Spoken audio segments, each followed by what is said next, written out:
How to log in to Temu account. Hey guys, welcome back to our YouTube channel.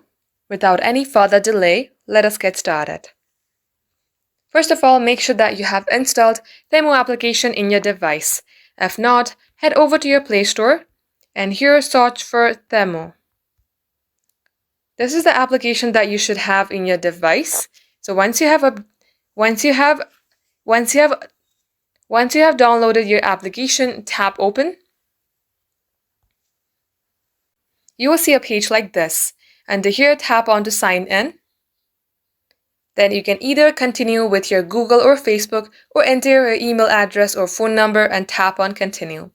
In my case, I'm going to go ahead with my Google account. So let's go ahead and tap on continue with Google.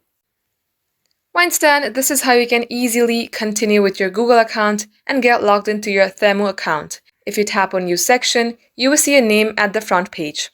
Just like so, this is how you can do it. Thank you for watching the video till the very end. If you would like to see more videos on Temu topic, then do comment down below and subscribe to this channel.